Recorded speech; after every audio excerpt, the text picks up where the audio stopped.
So, hello everyone, I'm Shreya and I welcome you back in this machine learning tutorial series.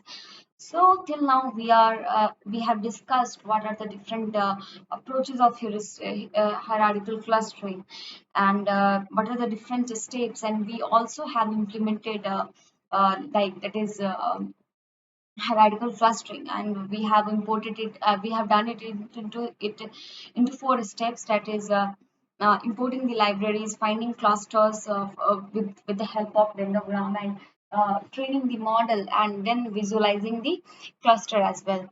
So now I will discuss about the advantages and disadvantages of hierarchical clustering. So the first advantage is that no prior information about the number of clusters is required.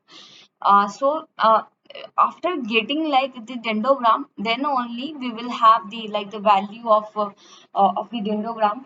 From there we can get the value of the clusters, that is number of clusters, and it is easy to implement and gives best result in some cases.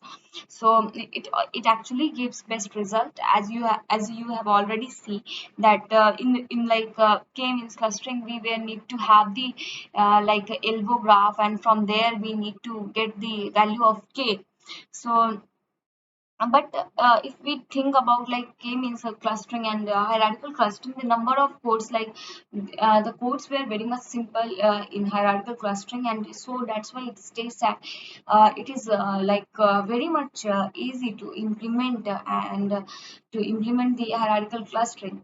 And in some cases, as well as we can see, we are as in the implementation part as well, we saw that we got the same answer from the hierarchical clustering as we got previously in the k-means clustering. So now moving forward with the disadvantages of hierarchical clustering. So the first disadvantage of hierarchical clustering is that algorithm can never undo what was done previously. So as we are following the tree, that is, if we are following the tree, and if we so the backtracking is not possible in this, that is, in this algorithm, with this algorithm backtracking is not very much possible. And time complexity of at least the order of n square log n is required, where n is the number of data points, and time complexity is very much high, like as you can see it is of order n square log n. So this is not very much advisable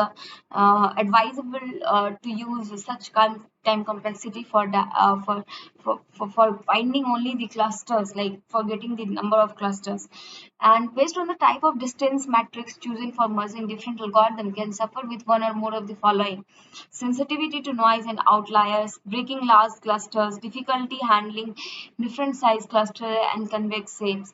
So based on the different type of distance matrix chosen, we can have these three problems, that is breaking large clusters, we can break the large clusters depending on the distance matrix, and we will break that cluster, and we will join the values of the clusters in in another one.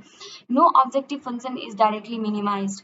So objective function is not directly minimized, that is the function that we have, we are not able to minimize that.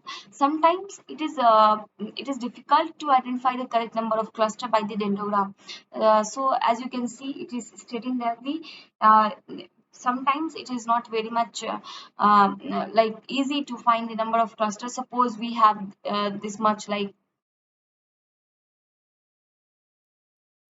I can show you, suppose that we are not even able to get the view of a particular we can say the particular branch as well. So in that case, it will be very much difficult to find out. So you can see our tree is growing infinitely. So in that case, like it will be difficult for us to get to find the number cluster by the dendrogram. So these are the five disadvantages of the hierarchical clustering. So that's all in this video. Hope you liked it and enjoyed it. Stay blessed, and In the next video we will see what are the another different algorithms that we can discuss. So till now, it is enough for this video. So thank you, that's all.